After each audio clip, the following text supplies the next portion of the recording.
भक्तों, जय श्री राम। अब हम एक सच्ची घटना सुनाने जा रहे हैं गीता प्रेस गोरखपुर कल्याण से। कथा का शीर्षक है बाल रूप श्री कृष्ण की भक्त वत्सलता।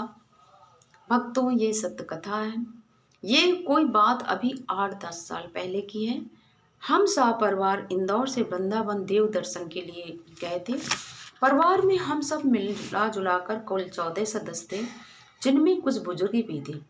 हम वृंदावन में देव दर्शन के बाद गोवर्धन की परिक्रमा करने के लिए गोवर्धन पहुंचे। परिक्रमा करते करते रात्रि के 9 बज गए। गोवर्धन आकर हमने ठहरने और भोजन की तलाश की, क्योंकि परिक्रमा से सभी लोग थक चुके थे और सभी भूखे भी थे। हमने कई धर्मशालाओं, लॉज, आश्रम आदि में ठहरने के लिए जगह पाने की कोशिश की, मगर हमें कहीं भी जगह नहीं मिल रही थी। यही हाल भोजनालय का भी था। किसी भी भोजनालय में भोजन की व्यवस्था नहीं हो पा रही थी और रात्रि के 11:30 बज चुके थे। हम लोगों के खाने पीने ठहरने का कोई ठिकाना नहीं था और सभी लोग परेशान और आकुल व्याकुल हो रहे थे। एक तो पैदल चलने की थकान, दूसरे भूखे, तीसरे रात्रि के 11:30 बजे का समय। अधिकांश सड़कें सुनसान दिखाई दे रही थी और थकान और भूख से हम विचलित बार बार भगवान कृष्ण को याद कर रहे थे। हम भटकते रहे, लेकिन ना हमें भोजनालय मिला। फिर हम लोग थक हार कर सड़क पर ही बैठकर भगवान कृष्ण को याद करते हुए सोचने लगे कि किस गलती के कारण हमें ये परेशानी आई है। देखिए भक्तों, ये सत्य कथा है।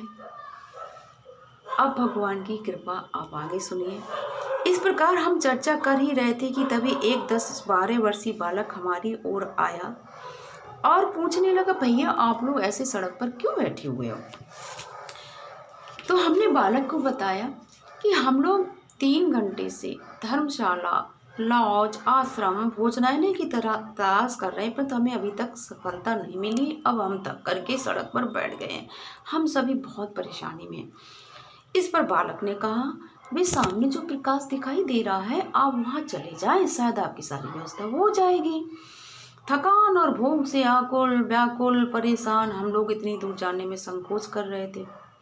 पीड़ित तो थे ही, एक बार जैसे तैसे चलना चाहिए, शायद कुछ काम बन जाए।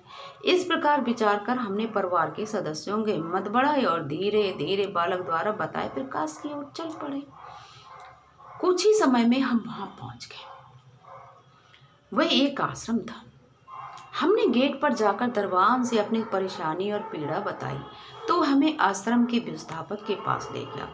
हमने उनसे अपनी व्यथा बताई, तो उन्होंने अपने आश्रम का एक हॉल हमें दे दिया और सभी सदस्यों के सोने की बिछाने की व्यवस्था कर दी।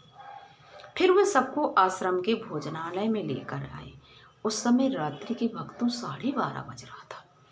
12:30 बजे उन्होंने हमें भोजन में मिष्ठान के साथ कई प्रकार की वस्तुएं परोसी गई। हम 4 घंटों से विश्राम के लिए, भोजन पाने के लिए भटक रहे थे और भगवान श्री कृष्ण की याद कर रहे थे। ठहरने की बहुत ही अच्छी जगह मिली और भगवान कृष्ण जी की कृपा से हमें बहुत ही स्वादिष्ट भोजन और भरपेट मिला। परिवार के सभी लोग भगवान कृष्ण को याद करके उनके प्रति कृतज्ञता व्यक्त करते हुए उनकी लीला का वर्णन करने लगे।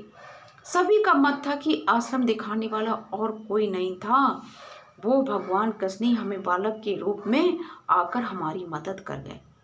प्रातःकाल हम सभी स्नान करके निवृत्त होकर चलते समय आश्रम के व्यवस्थापक को कुछ रुपए देने लगे, तो उन्होंने रुपए लेने से इनकार कर दिया। तो हमने आश्रम की दान पेटी में अपने संतोष के लिए यथा योग्य रुपए डाले और वापस वृंदावन आ गए।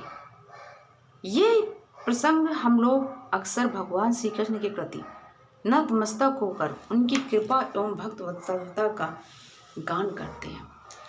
भगवान क्यों नहीं अपने भक्तों की रक्षा करेंगे रात्रि में? और भगवान कृष्ण, ये है भगवान की असीम कृपा। जय श्री कृष्ण।